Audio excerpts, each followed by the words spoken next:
আপনার ভোট করা ওই 5,000 কুইন্টাল চাল আমরা কিন্তু তা মেনে নেব না। আমরা স্বাধীন পূর্বাঞ্চলের অধিবাসী, আমরা জানি আমাদের আপনাদের মতো চক্রান্তে দেশের কৃত্রিম দুর্যোগের সৃষ্টি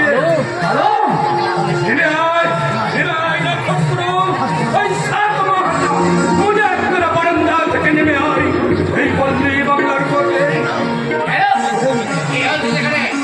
কৃত্রিম দুর্ভিক্ষে তার লোক নিকট শুরু হয়েছে। মাথায় কম পায়ে ফেলেই রোদে ভিজে জলে তুলি যে কৃষকের দল আবাদ করেছিল মাঠের পর মাঠ, তাদের অক্লান্ত মেহনতেই কুশল জমি হয়েছিল বাংলার লক্ষ্মীরাজ ভিক্ষের জন্য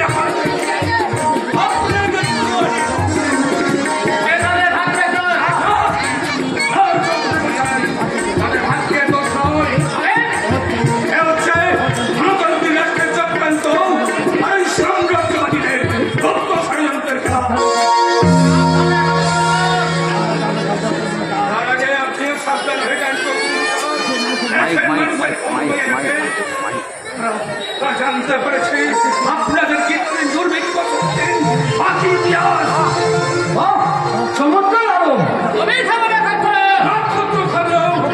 এই পক্ষচিত জনতার উল্টারা কিন্তু থামবে না। তারা দেখেছেন তারা দেখেছেন আপনি বিশ্বের মানব স্তম্ভিত হয়ে গেছে।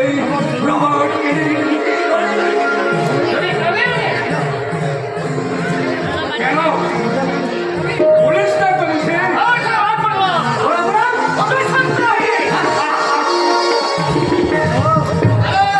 সরকার আর দেশ এক নয় চৌধুরী গোসাই। নিশ্চয়ই আমি বেরিয়ে যাবো, তবে তার আগে জেনে যাবো চৌধুরী গোসাই ওই স্বাধীন পূর্বাঞ্চল দুর্ভিক্ষ শুরু করছে। ওই চৌধুরীর 2000 সন্তানকে তাদের ভিটে জমি থেকে উচ্ছেদ করেই একজন করবাকে পরিকল্পনা করেছে। আমরা ওই সরকার 5 বিঘা জমি খাত বলে ঘোষণা করেছে।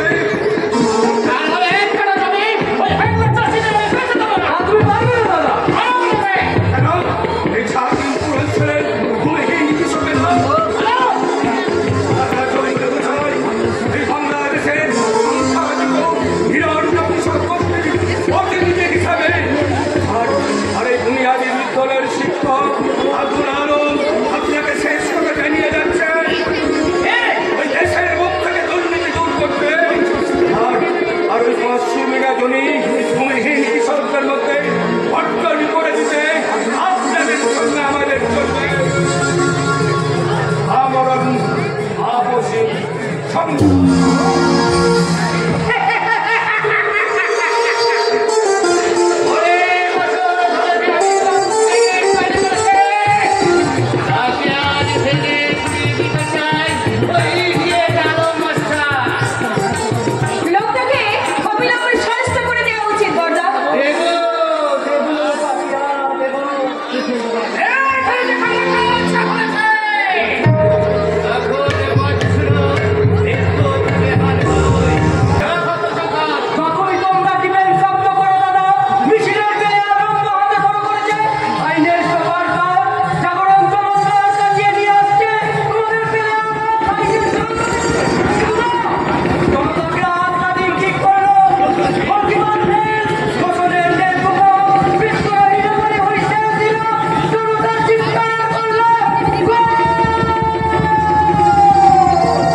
এখনো তুমি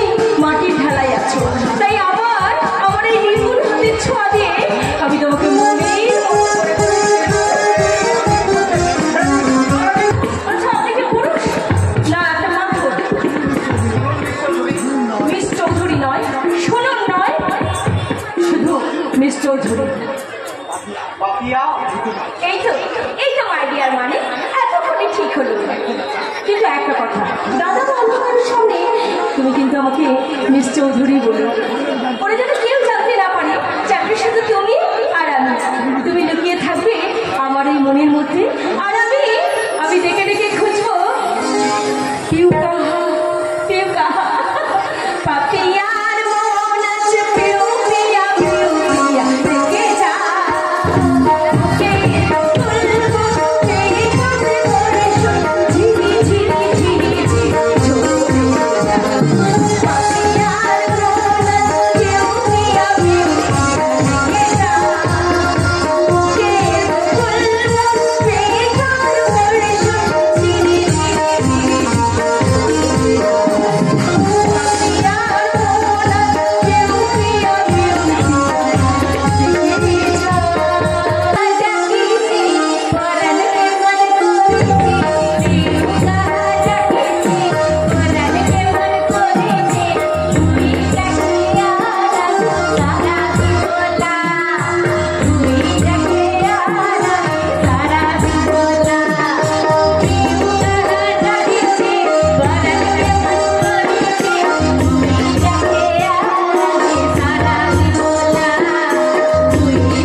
আমার থেকে সারাদিন নয় গেলে তুমি জানছিলে তুমি না দেখলে আমার পড়ার থেকে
তোমাদের পাড়ায় তোমরা এসো, একটা মিটিং আছে। আমরা মিটিং নাই যাবো। কেন কি হবে মিটিং এ? অনেক মিটিং এর কাছে আর মিটিং এ নাই যাবে। কি বলছো তুমি? হ্যাঁ ঠিক কথাই বলছি অনুষ্ঠান। এই তো সেদিন আমরা বাহার করলো, এ ফুটলিকে নজর করলো, ফুটকুটের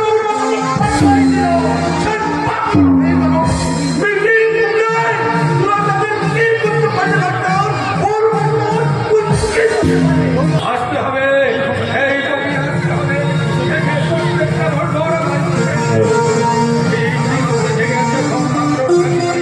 আজকে সৃষ্টি হয়েছে তোমাদের লড়াই লড়াই করতে হবে, লড়াই আজকে হবে লড়াই,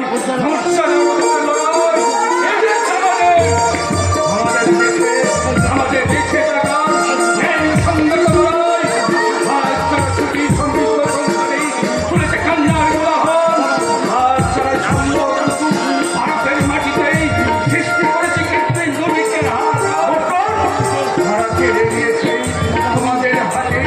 মিষ্টি মধুর বাসি যা খাইয়ে দিয়েছে লোক উৎসবে মাথালে করা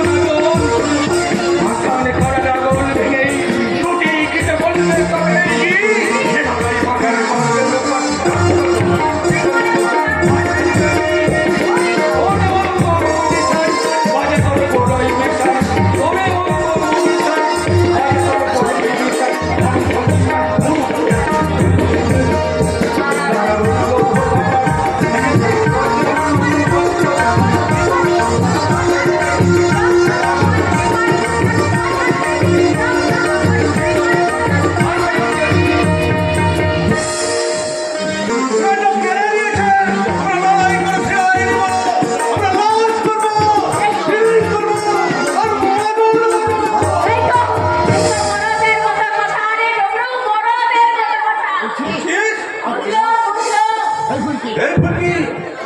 বিয়ে হলে সব দিব।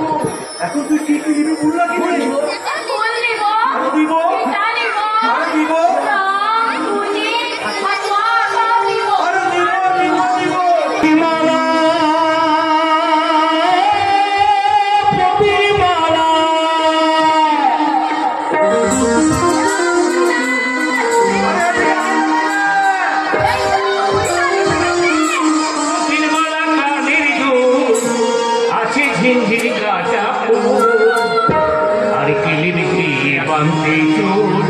হয় না যেন কারো হয় না যেন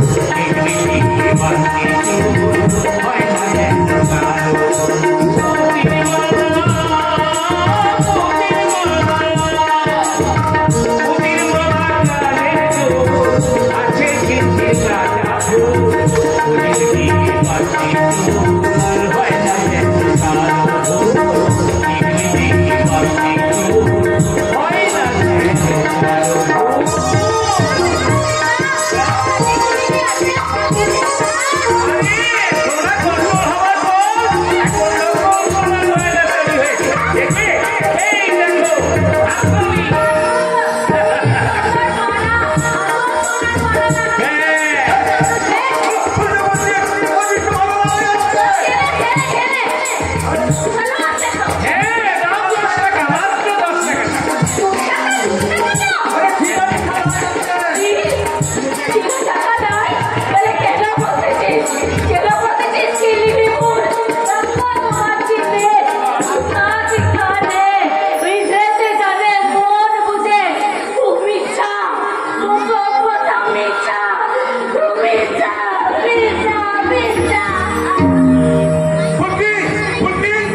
চোখে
যদি তোরা আমাদের কথা শুনিস, তোরা আমাদের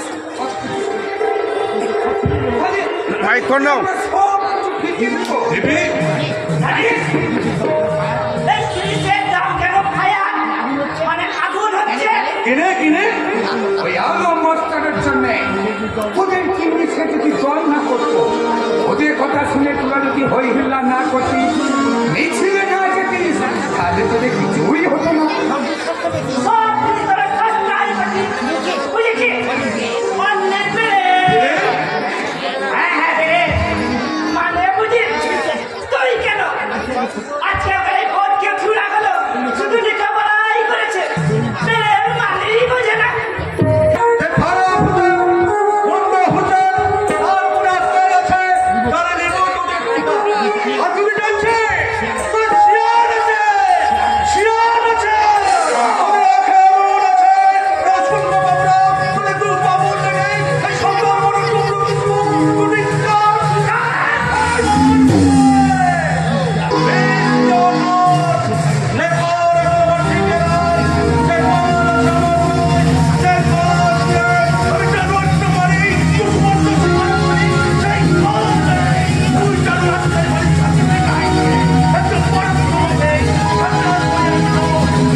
সব মাইকে বললাম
বসে আমি নেই বলবো, বসে আমি নেই, তাহলে কি করছো? ছুটি করছি। বলো কি গো? হ্যাঁ, আজকে বসে থাকার দিন বলবো। মদন দিদিকে মাছের কথা বলে এসেছি, তাই হচ্ছি ভালো একটা দইয়ের কথা বলে এসেছি। এগুলো সব আনতে হবে তো।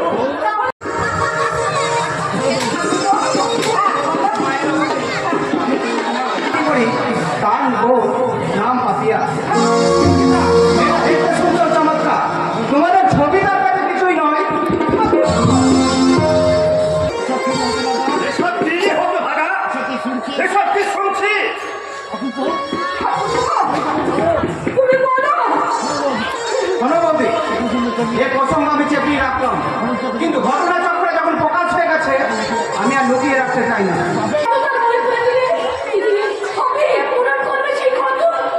কেন, একটা ভালো পাত্র থেকে তোমার বিয়ে দিয়ে দেবো।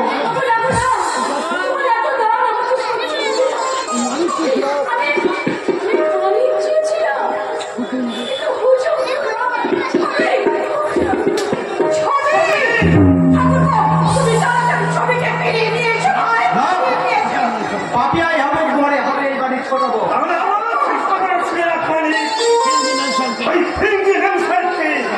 আমি এই বাড়িতে ঢুকতে দেবো না। এ বাড়ি তোমার একার নয় দাদা, এ বাড়ির অর্ধেক অংশ আমার।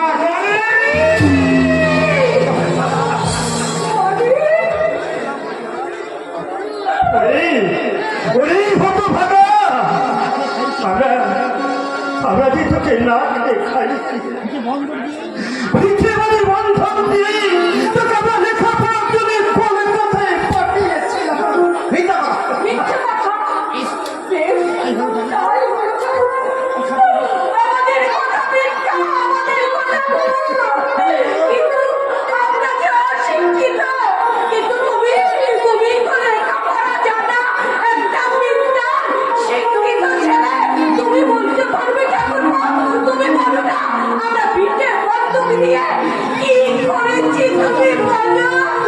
বাবা, তোমার আর গোলাপের প্রেমে পোড়া চুকিয়ে দিবা।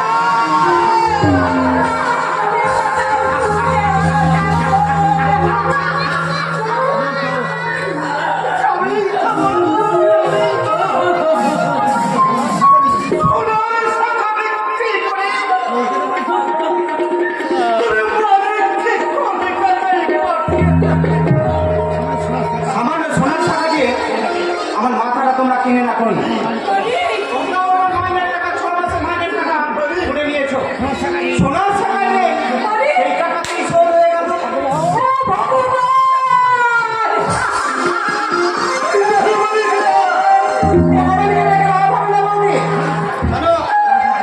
আমি যা দিয়েছি আর একটা খানা করি, আমি তোমাকে দেবো না। আরেকটা কথা, কি কথা? এবারের অর্ধেক অংশ আমি টাকা দিয়ে ছাড়িয়ে দেবো। আমাকেই লিখে দিও। নগদ টাকাটা মিটিয়ে দেবো।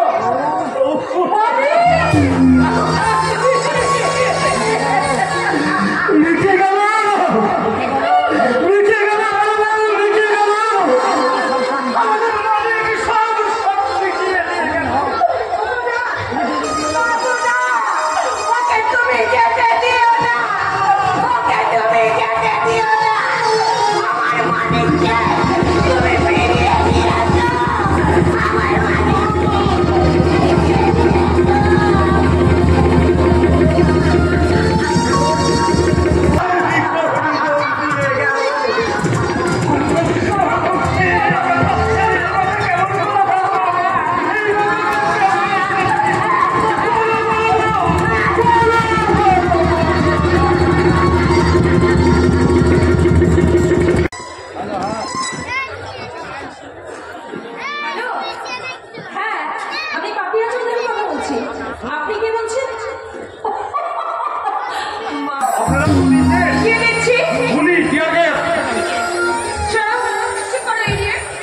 রাজ কেন বলতে পারে, কিন্তু দয়া করে 124 ঘন্টা দয়া করতে দিন।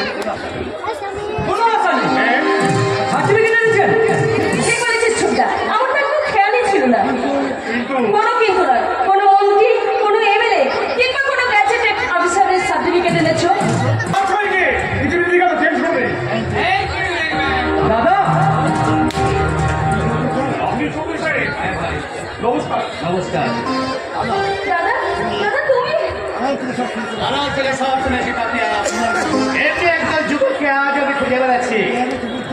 জ্ঞান আছে, বুদ্ধি আছে, নেই শুধু অর্থ। অর্থের অভাবে এরা দেশের কাজ করার সুযোগ পায় না। অর্থ দিয়ে সুযোগ নেই। এদের আমি দেশ এবং আমার এখনো দিন তুমি দেখা করো। এই টাকাটা বাঁচালেন সে বাঁচালেন। কালকে আমাকে ব্লাড ব্যাংকে যেতে হবে না। হ্যাঁ, আমার মতো দুঃখ পরিবারের অনেক বেকার ছেলেই ব্লাড ব্যাংকে রক্ত দিতে যায়। এটা আমাদের বিজনেস। দেশকে স্বাধীন করতে আমার বাবা বিদেশের বিরুদ্ধে রক্ত দিয়ে গেছে, আর আমি অভাবের কোটা মিটাতে বুকে রক্ত বিক্রি করতে যাই মেডিকেল ব্লাড ব্যাংকে। তুমি যদি করো দেশের বুকে মুখে মুখে অন্ধকার ছড়িয়ে দিয়ে ওই কোটিপতিদের সঙ্গমঞ্চের আলোয় আসন লাভ করতে, তাহলে নক্ষত্র কি কখনো নক্ষত্র হবে না দাদা? হাঁটা পাবিয়া ছাত্রীর নেশায় রাজনীতির গোলকধাঁধায় দাদার মাথা খারাপ হলেও আমি এখনো সুস্থ। হ্যাঁ, সম্পূর্ণ সুস্থ। কারণ এই কুমারী মতো ধুরন্ধর রাজনীতিবিদদের সঙ্গে খেলার জগতে আমার পরিচয় হয়েছে। ছোটা, এসব কি বলছিস ছোটা? এখনো যদি মঙ্গল চাঁদ পাতিয়া, তাহলে ওই বিরোধী শাসনের ভোজ থেকে নিজেকে মুক্ত করে অন্য পথে চল। কোন পথে চলবো? যে পথে গেছে আমার মা ঠাকুমা, যে পথে গুলিখানা ধন্য হয়েছে কষ্ট করে ওই মহিলা শিরোমণিদের হাততালি পা। তাই বলছি বোন, ওই পথারিনী শ্বাস করে ফেলে পূজারিনী শ্বাস করে আর সেই পথেই চল। ওরে বোন, সেই পথেই চল রে বোন, সেই পথেই চল। ছোটা শিওর কমিউনিস্ট হয়ে গেছে। ছোট টাকার লোক থেকে আলমকে আমি কিনে নেব। আসলে সব কিছুর ব্যবস্থা করতে ভারতের সার কুরবানদারকে আমি ভারতদেশে দিয়েছি। সেই প্রয়োজন আলম সরকারকে মাটিয়ে দেবে। তার মানে কে বলেছে বাবা সরকার?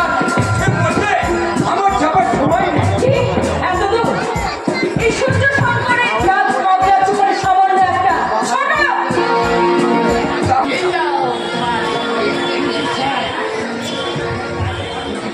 কিন্তু স্যার, তুমি বহু সাহায্য তুমি আমাকে করেছ। তোমার সাহায্য আমি অন্য চায় আমি ভোট করতে পেরেছি। তুমি নিশ্চিত করে কাজ করে যাও। ওই দিনে মাঠ আমি তোমাকে পুলিশের ইন্সপেক্টর বানিয়ে দেবো। মেহরবানি করে ইন্সপেক্টর অফ পুলিশ, আর আমি আপনাকে ওয়াদা দিতে এই তামাম ছাত্রী পূর্বাঞ্চলে আলম মাস্টারকে টাইপ করে সেখানকার সব কর্তৃপক্ষ যুদ্ধ করে